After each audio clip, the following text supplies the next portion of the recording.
در این نمودی سوال عمل‌ها رو اجرا کنید.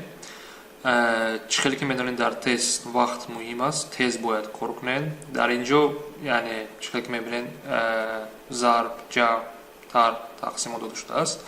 اینها باید تست کار کنید و راه‌های آسان رو انتخاب کنید. و چه خیلی که در اینجا می‌دونید اول وقتی که شما کار می‌کنید ضرب، تقسیم باید اجرا کرده شود. بعد جمع و طرح وقتی در مثال کار می‌کنید ضرب و تقسیم اول میشن، بعد جمع و طرح.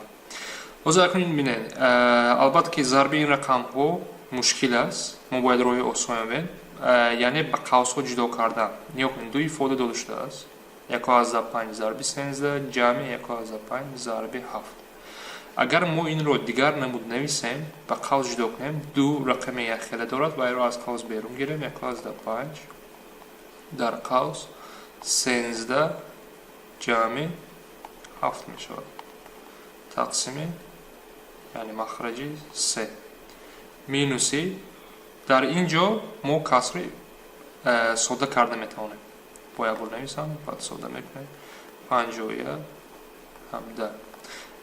نیا کنید دو کسر علایده ساده کرده بعد در آخر طرح کرده میتونید. بیاین اول می کسر دویم رو برای دو سه مرتبه نوشتن اول ساده کنیم. چه ساده کرده می شود؟ 51 یعنی شما 3 ضرب 5 با تقسیم 17 نکنید، کسر رو اگر در خاطر داشته باشید ساده کرده می شود.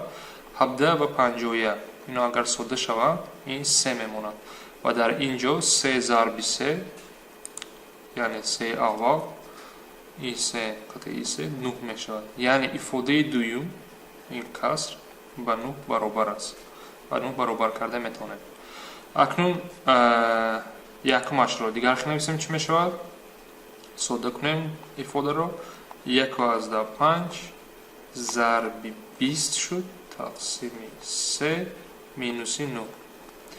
اکنون نگاه کنید این طرف هم اختصار کرده می شود 23 نه لیکن 1/5 و 3. اگر ما این رو اختصار کنیم چی می شود؟ این 0/5 ضرب 0/5 ضرب 20 طرح 9. اکنون نگاه کنید به کسر موند ifade ساده تر و وقتی 0/5 ضرب 20 میکنیم 20 رو خودش رو ضرب نکنیم 0 در یک جا مونه 0/5 ضرب 2 چی میشد؟ 1 یعنی 10 جا یعنی اخکر میتونه.